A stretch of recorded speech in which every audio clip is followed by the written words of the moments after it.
Hello and welcome to Total War Warhammer. Well, not directly, but in this video I'm going to talk about every information and everything that CA presented us about Warhammer thus far, and I think that now is a good time. I don't think that they are going to tell us anything that is game-changing from now on that we did not expect, so I think we have all the important information at our hands. As you can see, I have all the tabs open with everything that I'm going to go over in this video. This video can easily last from 10 minutes to an hour. It depends on how fast I can speak, I guess. I'm going to tell you what I'm going over, what I'm going to talk about, and in what order. And you will find in the description below timestamps, so you can go to the specific thing you want to know about. And of course I'm going to give my own thoughts to that as well, what I think about it and how I feel about it and stuff. So the first things that I'm going to talk about are the three most worrying things that I think that are most worrying for me, and two of them. The first one is, of course, let's just start. I'm talking my whatever. Where is it? I opened it somewhere. Okay. Wow. Here it is. Pre-order information. What? Oh, okay. So nothing opens apparently. Then I click pre-order information. Oh no, there it is. Pre-order information. Sorry. So pre-order information. If you pre-order, you will get the Chaos Warrior DLC for free. They've changed it up. So if you're an early adopter, that means if you buy Warhammer within the first week after release, you will also get the Warrior Chaos Warrior DLC for free. Now I'm going to talk a little bit later when I'm going over the army roster for the Chaos Warriors. I'm going to go back on the DLC because there's something that requires me to, well, go back for this. I don't think that's a bad thing per se. I mean, it's a little bit shady, of course. First they say that Chaos Warrior DLC is only possible because they make the money for it with the DLC. And now they've also announced that Bretonnia is going to be a free faction later this year. And Warrior DLC early adopter bonus. Maybe it's weird. I mean, you wouldn't expect them to just give it for free, but I guess they get so much negativity about it that they decided that it's best for, and maybe they are also very proud of their game and they think that it's good as it is, so that they can wait for the reviews to come and then give the Chaos Warrior DLC still for free. I mean, they must be pretty confident if they do this, which is a good sign, I would say. So that's the first thing. It doesn't bother me too much.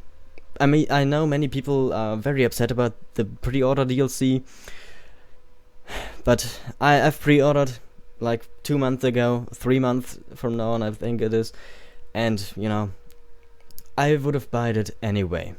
Like, without the DLC, with the DLC, it doesn't matter.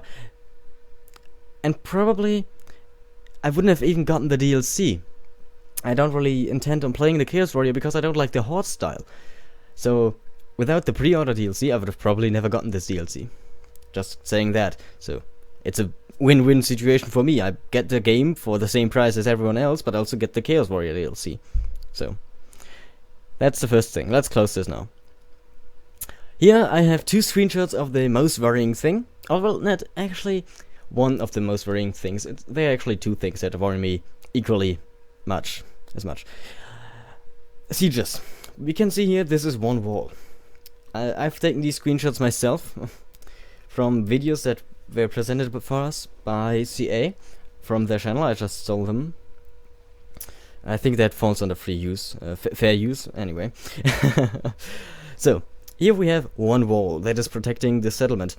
We see that in the background the settlement is gigantic, but sadly that's not really how it is in the game. The settlement itself is rather small, and I don't really have a screenshot of the street layout, which I should have probably gotten, but it is very similar between the settlements. We've seen like 3 Carrack Akarak, I think, Everpeak, Carrack Kazadim? I don't know. I don't know the two Dwarven holes we've seen. I can't get the names right from my memory. And we've seen Altdorf. And these three settlements all had the same layout. That's a little bit worrisome. I hope maybe it was just a thing, they only had that layout ready at the time. I hope not.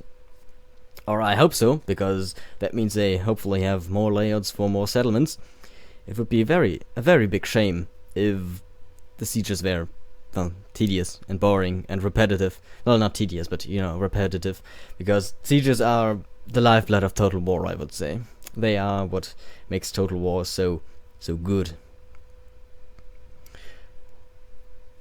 But they've redeemed themselves a little bit with this screenshot.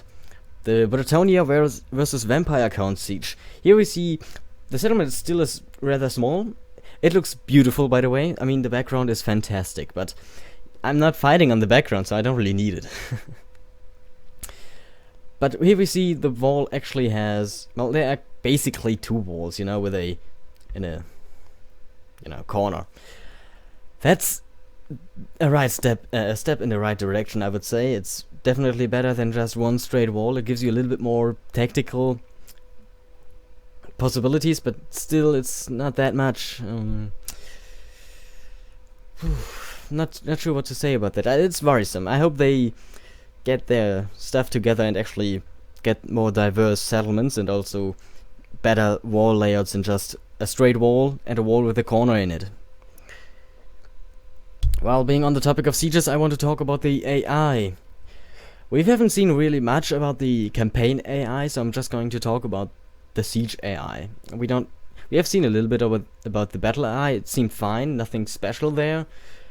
But the siege AI is definitely the most important point, I think, because it was, let's be honest, it pretty much sucked in the older games. I mean, in Antilla, they broke through the gates, they've got one choke point, and then they sent everything in. That's not really good. But in Warhammer, as we've seen, and hopefully that wasn't a scripted battle, because that would be very sad, but they actually have like little battle groups. Like, these two units are now protecting the artillery, or the artillery is making breaches, and then they send forth another battle group through that breach, while also sending units up on the walls and one unit, a monstrous unit, against the gate. So they are trying. The AI did very well in the siege. It looked really good how they fought. And also I like the defense. They've positioned some units, the AI positioned some units on the walls, but also kept some in the streets and at the city center, so they are somewhat defending in waves, which I like far more than just sending everything in one choke point. So that's really good. And I hope that is for real and not just some scripted battle. So we are done with this as well.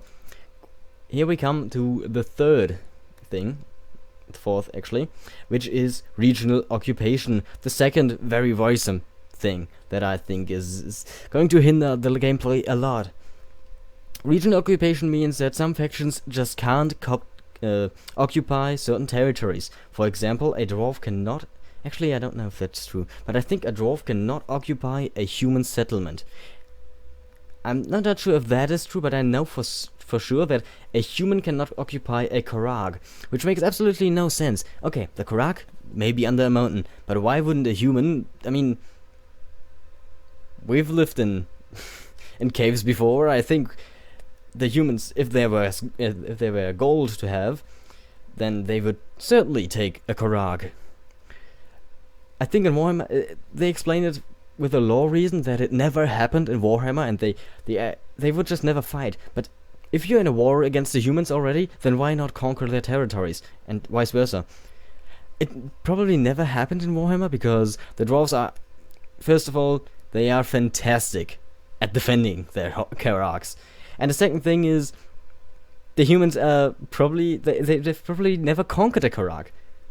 They never managed to do it. They most certainly thought about it. I mean, they are humans after all, so we all know how humans are, and I think they very certain thought about attacking a Karag, but they just couldn't do it. That's my guess. I'm not too deep in on the Warhammer lore, the fluff, as many say.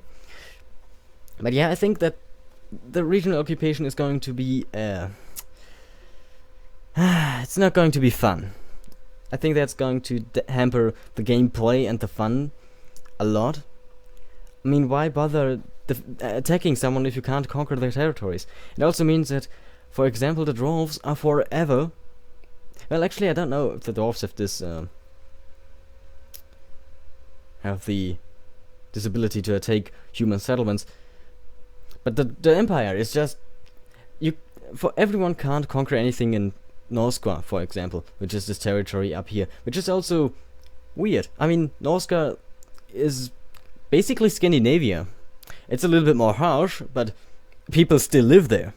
So a wealthy empire's prince, or well, not prince, but elector count, could probably go over there and say, we're going to conquer this. Of course, it would take a lot of troops and a lot of money, but it could be done. It is not unlikely, and it happened before in Fluff as well, that the southern men conquered territories in Oscar. So, I think at least. But yeah, the Empire is pretty much stuck to the Empire and Bretonnia. Well, actually no, I think the Empire, you know, the dwarves are a barricade, but they could go into the princedom, the border princes down here. But for example, the dwarves, they are pretty much stuck to their mountains. I think the orcs can hold everything. And the vampires I'm not even sure about. But there's another reason which I think that regional occupation is well, just unjustifiable, because they said that's for reason of fluff. But in another sentence they said that the vampires could very well ally with the dwarves, which is impossible. That's straight up impossible in the lore of Warhammer, because the religion of the dwarves is ancestral. They believe in their ancestors. Like, they don't just think, oh yeah, grandpa, he was a great dude. Nine. No, they literally believe that their ancestors are gods. There are 3 ancestors that don't know the names of them off my head, but they are the gods of the dwarves, and they're kind of real, you know. They fought off the chaos incursion when it happened for the first time, and that's why they honor their ancestors.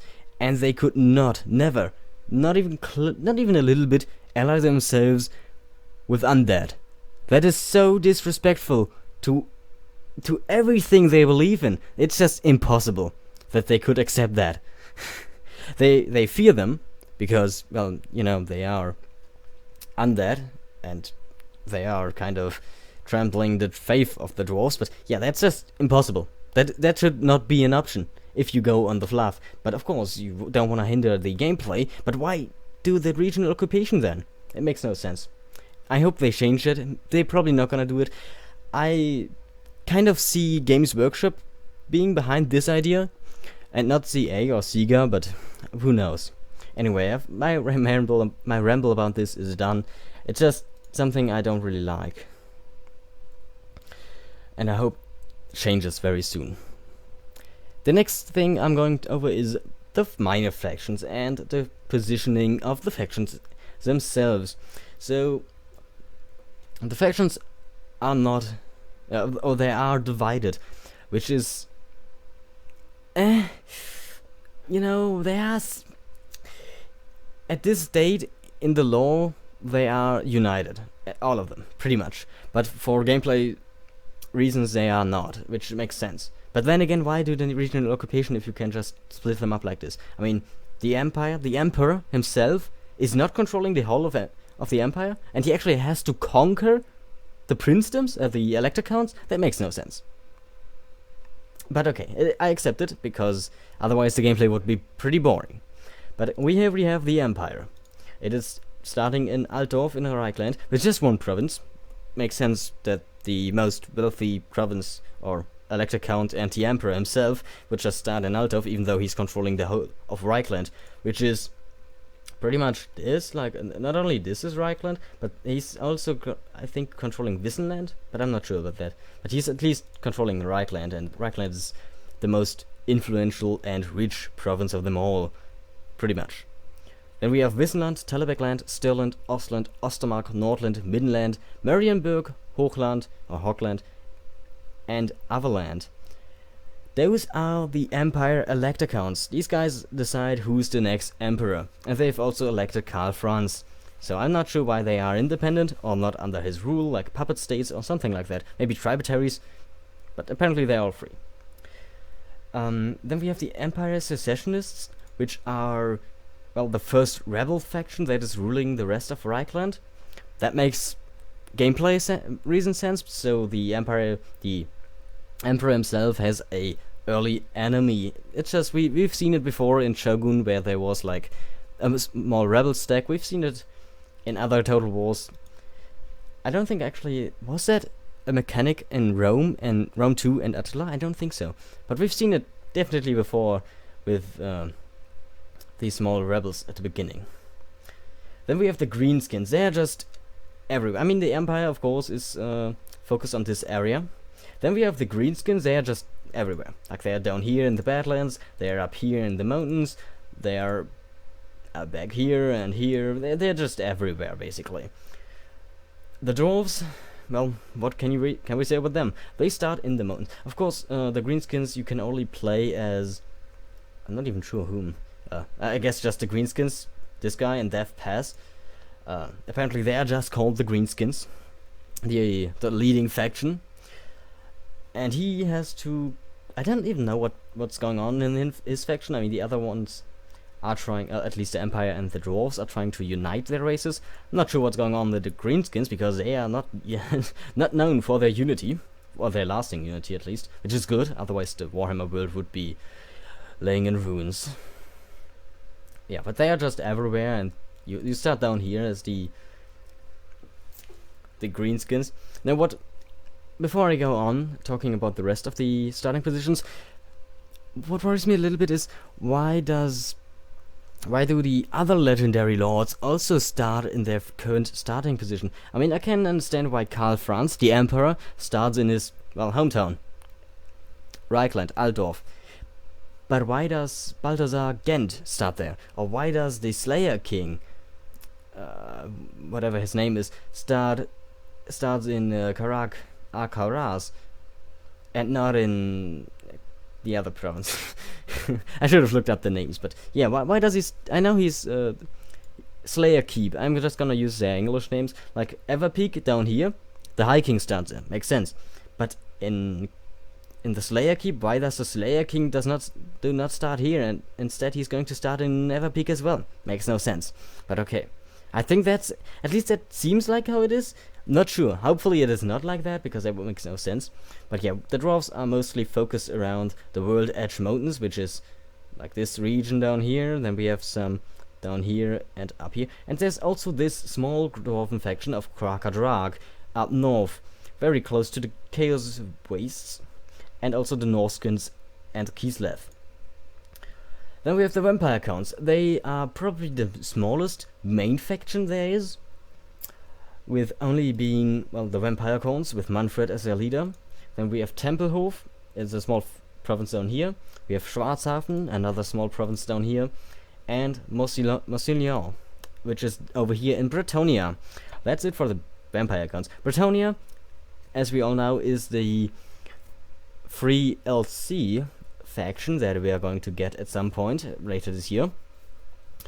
Bretonnia as well starts in I don't know, I can't read the name right now, and I don't know it on top of my head. Anyway, it starts up north with some Greenskins next to it. Mousillon is very close by, and the rest are just the kings. No, they are not the dukes.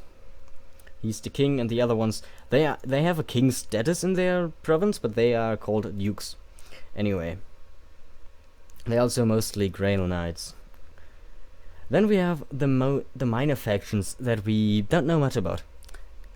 I mean, the army rosters and stuff. I'm going to go about the army rosters soon, but right now I'm going to go talk about the minor factions. So down here we have Tilea and Estalia. That's pretty much, this is Italy, and this is Spain. So I don't know what kind of units we are going to see from them, if they have a mix of Empire and Bretonnian troops, or if they get their own army roster. I would hope so, that they get their own army rosters, but we don't know that yet. Then we have the Border Princes. They are just united under one province, under one faction, even though that's not accurate. There's very, very, very little fluff known about the Border Princes, so they are just a loose confederation of settlements and stuff that is, well, located here. It's a very difficult area to live in, so we don't know much. They will probably have a mixture of Empire and Bretonnian troops, because that's what they are. They are a little bit of everything. And they're also very close to the Orcs. Of course, I forgot to mention Barak Var, which is a Dwarven hold down here. It is located in a giant cavern next to the sea. So these guys are the only dwarves that have ships, basically, because they are located right next to this river, which leads into the Black Gulf, which leads into the sea. So the only dwarves with ships. Then we have Tilea and Estalia, we down here. The Border Princes over here. And that leaves us with the probably most important minor faction, which is Kislev. Also, I don't know why Chaos is a minor faction up here. But apparently Chaos is just united, so there aren't any other Chaos factions. But yeah, we have Kislev. Kislev is a mixture of Russians and Slavic people. Like they're pretty much everything that lives in the eastern of Europe you can find in Kislev. They have bear cavalry, they have, well, they have ice witches, they have pretty much everything you would expect from these people. And they are the first ones that will encounter the Chaos the Chaos Warriors. So they are very important for the Empire to hold off the Chaos Warriors. Many hope that Kislev would be a playable faction, maybe at some point within some DLC they'll come out, but who knows. I actually hope to get them as well. I know, because CA said it, but that there is no bear cavalry at the moment. So when the game comes out, there will not be a bear cavalry unit in Kislev. That's sad, but okay. And the last factions we have are the two Norscan factions, the Scalings and the Vargs. Not much is known about those people, just that they are raiders. I mean, they survive here. They are mostly Chaos followers, but they also believe in some deities that come from the south, like Taal and Ulrich. Actually, they don't believe in Taal, I think, because Taal is too weak. But Ulrich is a wolf god. Mostly, as we can see right here, Middenland has a lot of, well, followers of Ulrich. Not all Empire men believe in Sigma. There are many faiths in the Empire, and some are also practiced in the north, a little bit more harsh than their southern followers, but they kind of believe in everything up there. So they are not direct Chaos followers, but they are very close to it.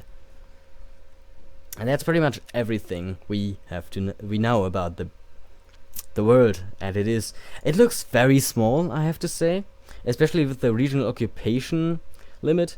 I'm not sure how long a campaign will be interesting. We will see that when the game comes out, I guess. Okay, let's go to the next topic, which is the technology tree. So here we see, well, let's just go quickly over the Dwarven technology tree, because that's what the picture we have here. The Dwarves have the most advanced technology tree, but it's also, because they are very stubborn, it is, not linear per se, but they, as you can see, it's not like you research one thing and you get 2 choices and then you get like 3 choices. No, you have like 4 or 5 choices every time you research something. Of course, you can research everything, but it's going to take quite a lot of time, I think, to research everything in this technology tree. And they have the most advanced one, and the one we know the most about at the moment. So yeah, as you can see, they have a lot of technologies. Hopefully they are interesting. I'm not sure what exactly they do yet. Anyway, that's the dwarves. Then we come to the Empire. The Empire does not have a tech tree per se.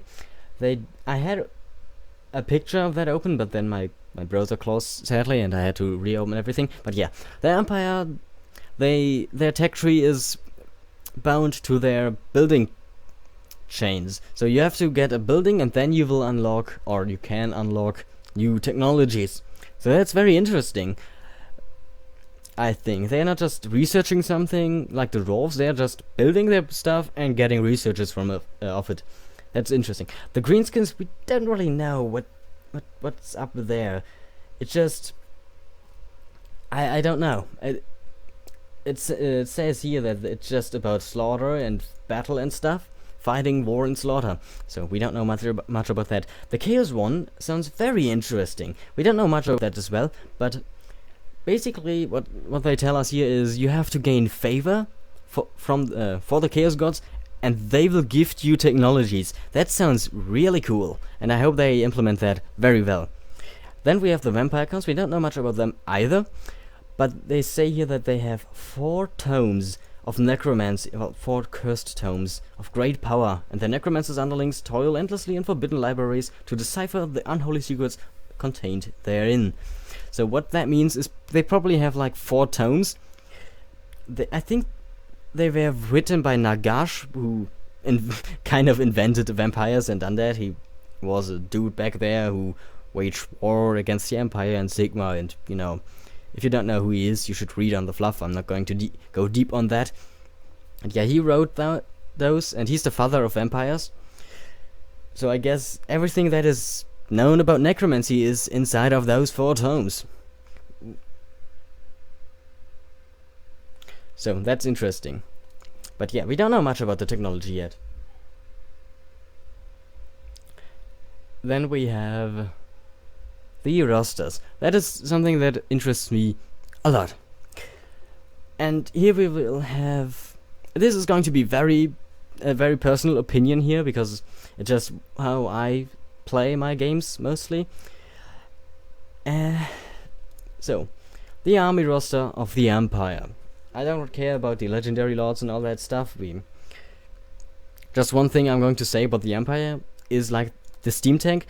I doubt that it is recruitable, because in lore there were like 4 steam tanks, and one is already in the garrison of Altdorf, so there's probably going to be some crests or something to get the last 3, but yeah, they are probably not going to be recruitable, because there are only 4 in total. That's not a huge number. Anyway, the Lord, of course. Actually, let's go over the legendary lords. We have Emperor Karl Franz, who is a melee. He's the race leader. His faction by trade is heir of Sigma, so he can cheaper recruit his armies. Interesting. Balthasar Geld is a caster. He's a sorcerer of the Lord of Metal. His faction by trade is the Wheel of Magic. Geld's natural affinity for magical study improves both the cost of building centers of mystic learning and recruiting their mages to his forces, leading to a strong emphasis on magic supremacy on the battlefield. So, well, it's pretty basic. Emperor Karl Franz is the race leader. He has a hammer, the Warhammer. He's going to bash his enemies in the enemy faces in with that. Balthasar Geld, he's the sorcerer. He can cast magic. Then we have the Lords. I'm not sure what that means. I mean, the Lords are probably just what leads your army if you don't have Balthasar Geld and Karl Franz leading all of your armies. So, the General of the Empire, nothing special. Just a normal melee unit, I guess. I'm gonna talk about something at the end that I totally forgot to get up here right now. Anyway, then we have the heroes, the captain of the Empire, a warrior priest, a witch hunter, a celestial wizard, a light wizard, and a bright wizard. That's interesting. We've seen the celestial wizard. I think we've seen all of them, and one of them was on a Pegasus. So that's interesting. But yeah, what interests me, the heroes that interest me the most from the Empire are the Witch Hunter. He's a ranged hero, but he is probably very strong against demons and large units. And the Warrior Priest, because he's a melee caster. The Captain of the Empire is just someone who's going to inspire your troops. I would guess. And, well, the wizards, they cast magic. I don't know which one of that is destructive, and probably one of them is like a healer or something, I would say. Then we have the mounts. Deathclaw for Karl Franz only. We have a warhorse, a barded warhorse, an imperial pegasus, and an imperial griffin. That sounds really, really cool. I mean, a griffin, that's pretty cool. But why would you need an imperial griffin if you have Deathclaw for Karl Franz? Also, I think that the heroes and the lords can also get these these mounts. Now, we come to the most important stuff of this army roster, which is the actual units. Wait a moment. Okay, I hope I'm back. I'm going to cut that out. Anyway, we come to the most important part of this. The melee infantry. It's very sparse, to be honest. We have the halberdiers, we have spearmen, we have swordsmen, we have spearmen with shields, and we have great swords. That's not much, if we're gonna be honest. The mill-style troops, we have the crossbowmen and handgunners. We have one unit of melee cavalry, which is very, very... not much. Which is the Reichsguard. We have the Demigryph Knights and the Demigryph Knights with halberds for the melee monstrous cavalry. And a Pistolier and Outriders with grenade launchers as missile cavalry. Now, the grenade launchers, that sounds really, really cool. And we haven't seen them yet, I believe. But I would love to see them. The vehicles are the Luminarch of Hysh and the steam tank. The Luminarch, we have seen, it fires a huge beam of concentrated light, and we saw it snipe a giant in some video. It sounds pretty good. I mean, it's obviously there to take out huge monsters and maybe lords, not so much against huge groups of enemies like normal infantry or something like that. For that we do have the steam tank and the artillery. Then we come to the artillery. We have the great cannon, the mortar, the hellblaster volley gun, and the hellstorm rocket battery. So the Emperor has very little cav, which is, I mean, what cav are they using at the beginning? I don't think that they get Reichsguard right at the beginning, because Reichsguard seems to be a very, very elite cavalry unit. So I'm a little bit worried that they won't have any cav available to them at the beginning, because the Outriders and Pistoliers, they do sound very strong as well, with their shotguns and pistols and grenade launchers. And the Demigryph Knights as well, they are probably a very elite unit that you will only get at the end of a campaign, and not just at the beginning. The melee infantry. We are missing one large thing here, and that is the Imperial State Troops. The Empire doesn't really have a standing army, but you could call the Imperial State Troops to be just that. I mean, of course it's a medieval time, and standing armies were never really a thing at that time. In Total War they are, because of gameplay reasons, but the Imperial State Troops, why are they not using them? They are just exactly what they use for every game, a standing army. But apparently they are not in the Empire for some reason. Maybe you get them later when you united the Empire or something like that? I don't know. But yeah. What moment? Okay. I don't get my piece right here. Anyway, so Imperial State Troops missing. I think the army roster would be far bigger if we had the Imperial State Troopers. Also, I don't really like the unit design of the Imperial units, of the Empire units, because the Empire is based on the Holy Roman Empire, loosely based on the Holy Roman Empire, and from the design they seem to look more Spanish than German in Warhammer, in Total War Warhammer. They don't look like that in the Warhammer tabletop game, so I'm not sure where they got that design from. Anyway, let's go on to the next army roster, which is the Dwarves. I hope you don't hear anything in the background. I wish there was an easy button to just... Okay, I'm sorry for any background noises. I'm trying to cut them out as good as I can. Anyway, we come to the Dwarves and the Legendary Lords. High King Thorgrim Grudgebearer and the Slayer King Ungrim Ironfist. I talked a little bit of them. I don't need to see their key units, I just want to see their unit rosters. So, the Dwarves, they don't really have magic. They don't use magic at all. They do have runes, which is somewhat like magic. I'm not sure how runes are working in Total War, to be honest, in Warhammer. So, they are strengthening iron, for all that I know. But I don't think they work on units themselves, on living things. But don't quote me on that. So, we have High King Thorgrim Thorgrim Grudgebearer. He's a melee unit and the race leader. His faction-wide trait is the Age of Retribution, progressive for Dwarf Grudgebearer's fame. In striking out entries in the Book of Grudges is the toast of drinking halls.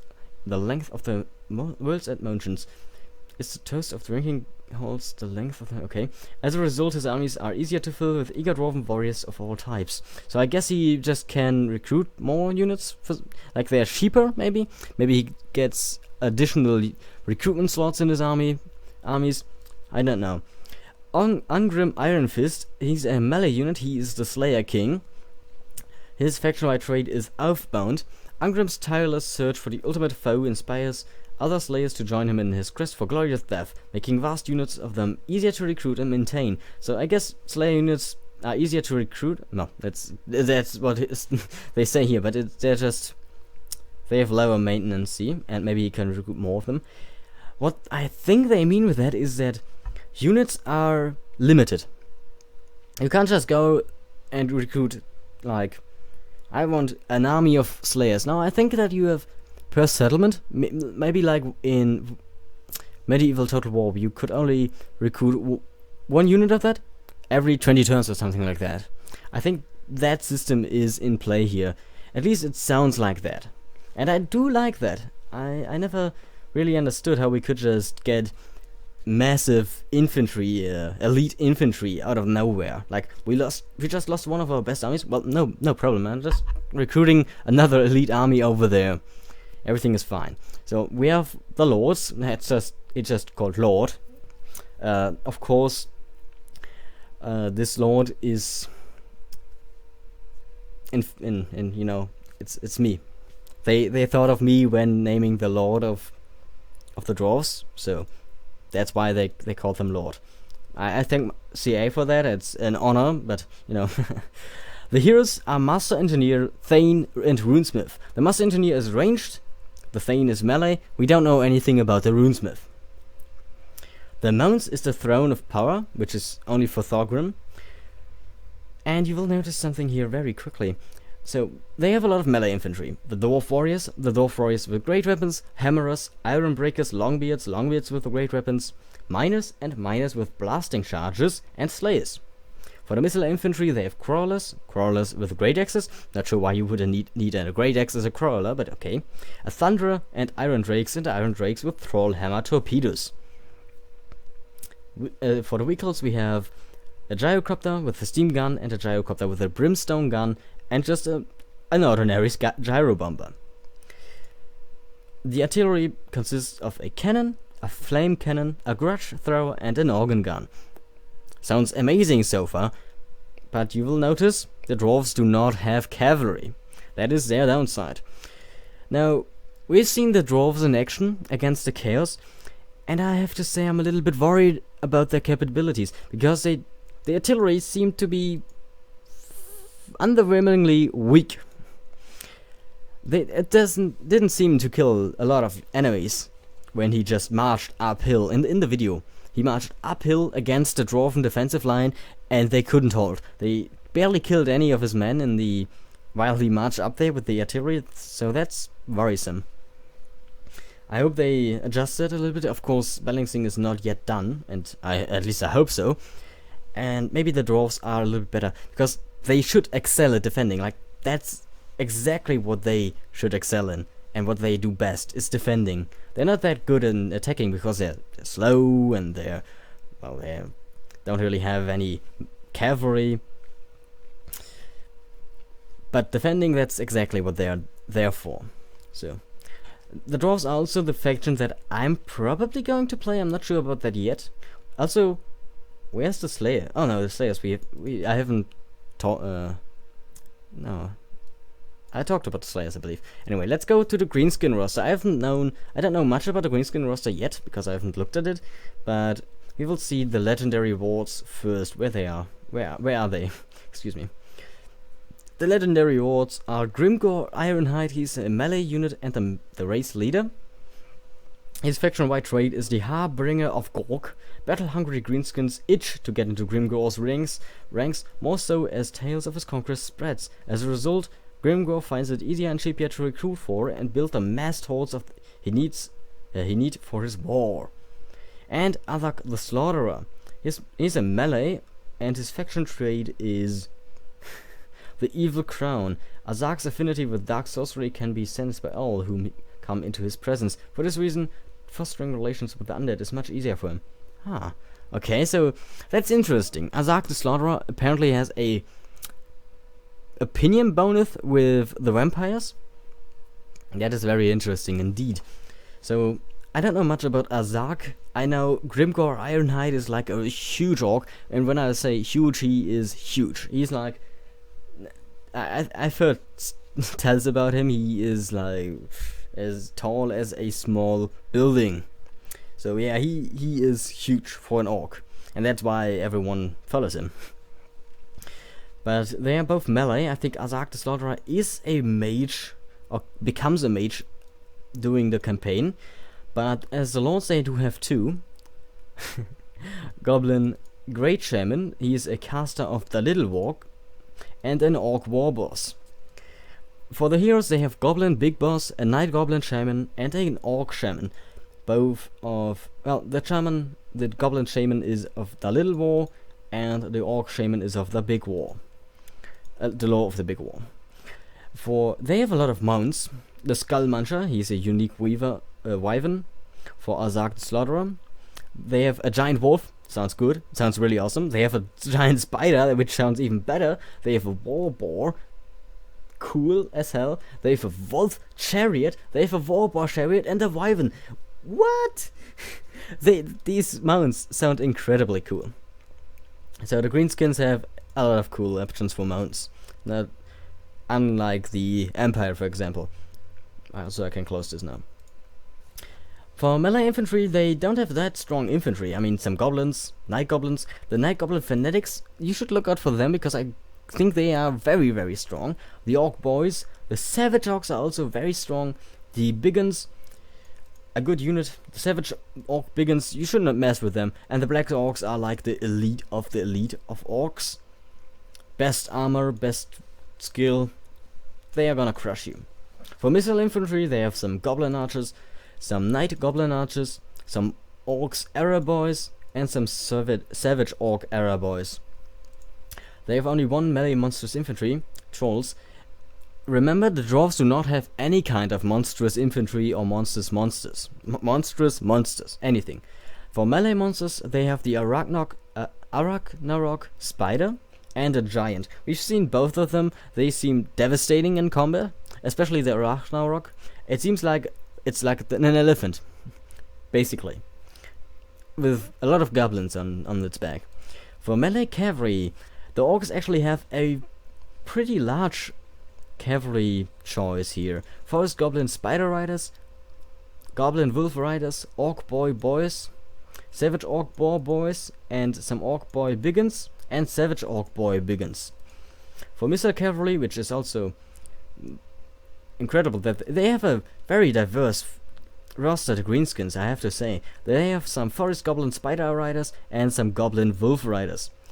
They do even have vehicles, not as strong as the others, and they also don't have that good of an artillery, but for vehicles they have Goblin Wolf Chariot and the Orc Boar Chariot. The artillery, the Doom Diver Catapult, and the Rock Lobber.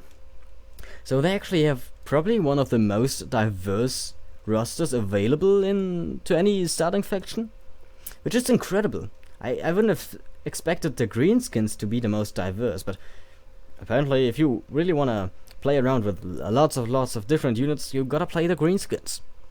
So now we come to my second choice, which I probably am going to...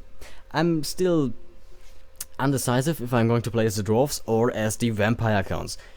The vampire counts have 2 legendary lords as everyone else, which the first one is Manfred von Karstein. He's a caster, melee, and he's a race leader. He has the Law of Vampires and the Law of Death. His faction-wide trait is the Ancient Cunning. With Manfred as your leader, all your armies will move more swiftly on the campaign map, and units of Great Guard and Black Knights cost less dark magic to maintain. So apparently the vampires have a unique currency, which is dark magic. I don't know if they use gold as everyone else. We will see about that. Then we have Heinrich Kemmler. He's a caster. He only has the Law of Vampires and not the Law of Death. Unlike Manfred of Karstein, who has both. His faction-wide trait is Lich Master. Having recognized the limits that mortality placed upon him in his early years, Kemmler made it into his life's work to escape them. If you choose Heinrich Kemmler as your legendary lord, the cost of raising dead is reduced and necromancers are cheaper to maintain.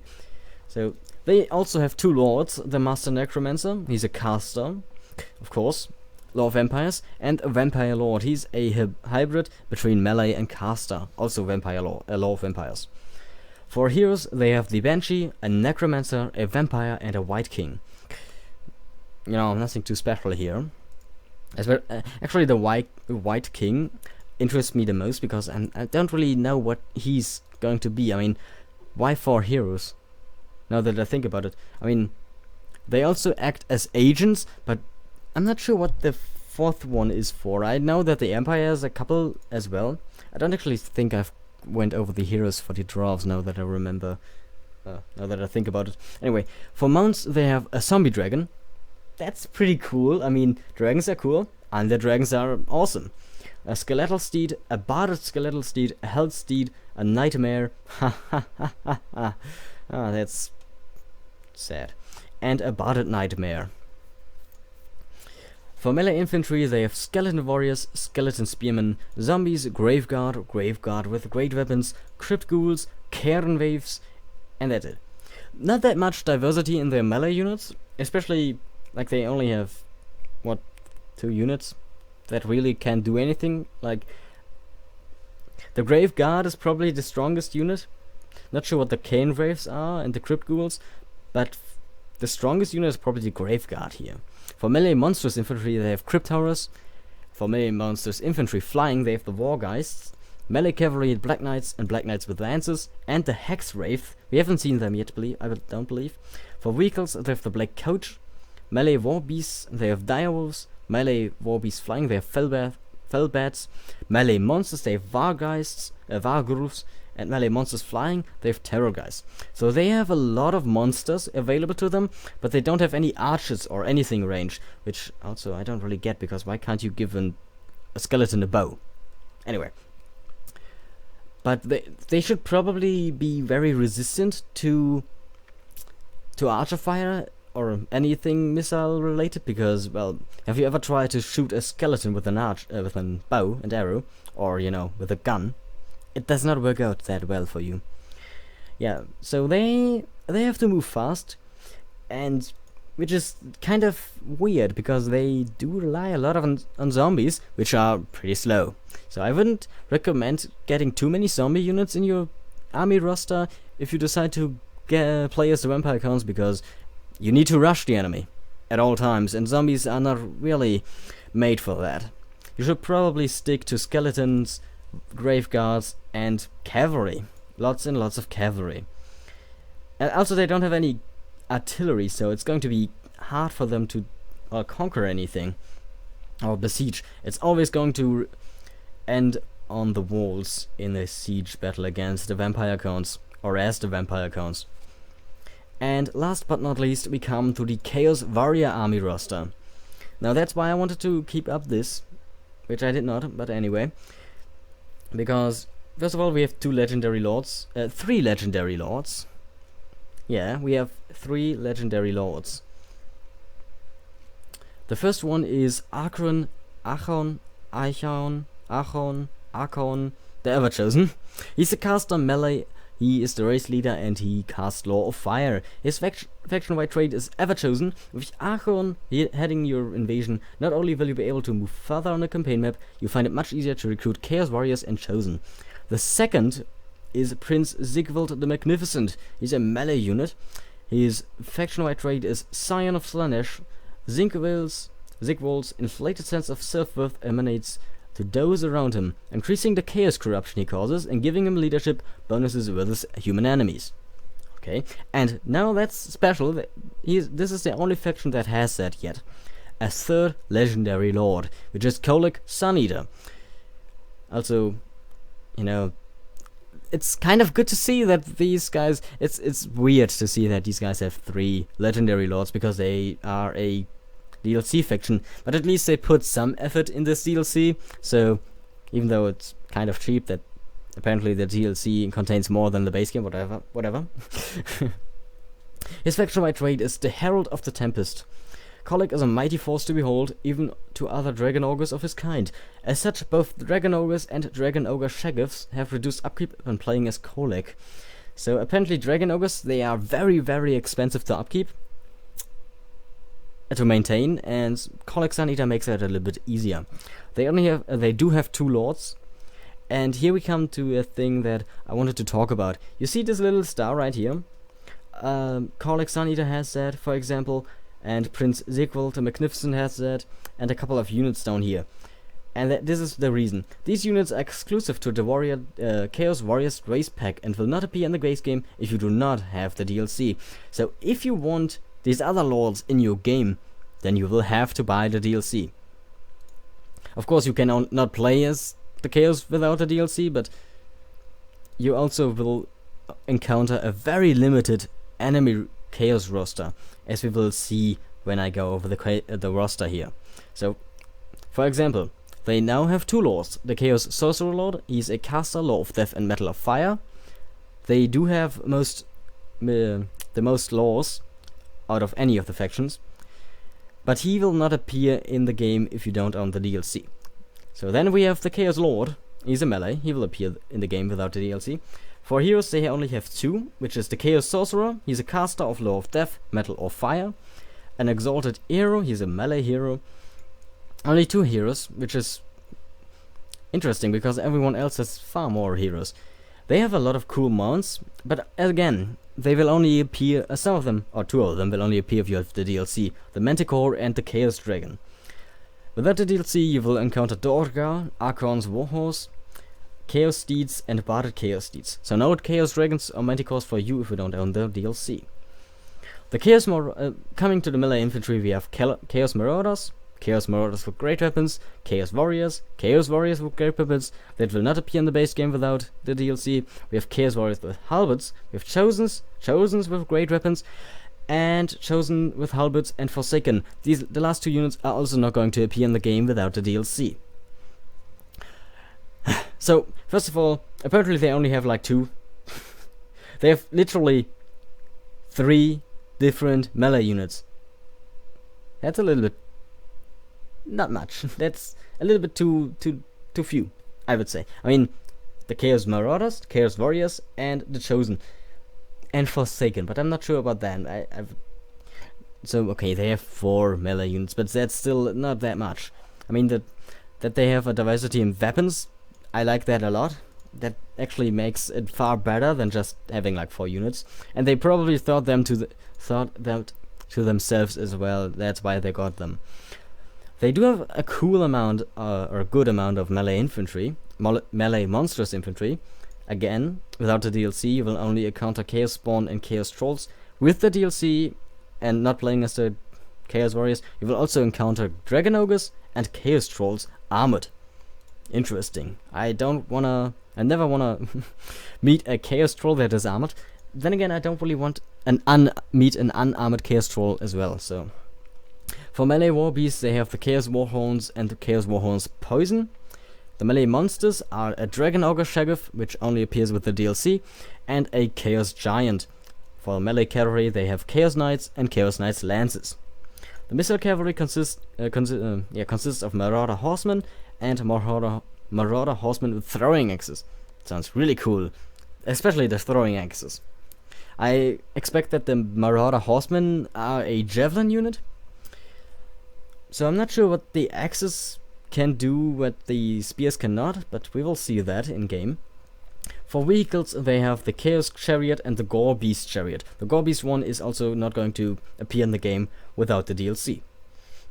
And they have one unit of artillery, the artillery, the Hell Cannon. The Hell Cannon is very, very devastating, but also very inaccurate, at least from what we've seen. So that's the Chaos roster for you guys. And now we come to not the last thing yet, but how does corruption work in Total War Warhammer? So there are two kinds of corruption. The first one is Chaos corruption. They are just, if Chaos is in your land, the Chaos corruption spats. I'm not sure what it's doing exactly, but I think you're just gonna suffer attrition on Chaos corrupted lands, and you should probably try to fight against it. Now the more interesting thing is the vampire corruption. As long as there are vampires nearby or next to your province, even though if you're not at war with them, their corruption will spread over to your lands, and it will not give them or give you a reason to declare war against them. Like, if you're playing as the vampires and you can just easily corrupt your friends' lands, and they won't even be mad about it. Interestingly enough. If there is vampire corruption on your lands, the vampires are going to... I think they are faster on corrupted lands, and they will... you will suffer attrition while they are not. If the vampire vampire counts, are going into uncorrupted lands, they are going to suffer attrition themselves, so they do need to corrupt lands that they want to invade. So if you see your land slowly turning dead, then you should be worried, because the vampires are probably going to attack you very soon. I wanted to talk about one last thing, but I forgot what it was. Dang it. What did I want to talk about for the last thing? Oh yeah, okay, so one thing that I like a lot about Warhammer that is a really interesting feature that we've seen before in other Total War games is, Total War was always a mixture of real-time strategy, turn-based strategy, and a little bit of RPG. I liked it the most in Rome 1, or Medieval 2 for that matter, where your lords, or your generals, gained traits over time, and depending on what they did and what they are doing, they gained traits. You couldn't really level them, which I find boring in Attila, to be honest. I mean, the first time it's funny, the second time it's and the third time it's it just gets really, really repetitive. And I hope that they change this in Warhammer, which it seems they are doing, because you have a legendary lord and other lords, and you can spec them how you want them, like in one direction, and it's far more diverse than in Attila. So I hope that they really know what they're doing with that, because they could easily ruin that feature. I like that a lot, especially with the different traits. I hope that they keep that feature, because the traits were one of the best things that I think were in Total War when it came to RPG stuff. I mean, you had a governor, for example. He was corrupt, so you didn't want him as a governor anymore, so you put him out of his office and put him in charge of an army or something like that. And I hope they keep it like that they get traits over time as well as skill points. But yeah, that's everything I wanted to say about Warhammer so far. I'm really excited for it. I hope that they change a little bit more, like especially the sieges. I hope they take out the regional occupation. That is something I don't really want to see. And other than that, I just hope it's going to be great. And if not, if the launch is going to be super bad like Rome 2, then I'm certain that CA is going to put a lot of patches, is going to make a lot of patches, and in 2 years we can all play Warhammer then. Anyway, I thank you all for watching. If you enjoyed them, consider leaving a like and a comment down below. This is a video that I'm not usually doing, but I thought why not, especially because Warhammer is right around the gate. So I hope you enjoyed. Bye. I wanna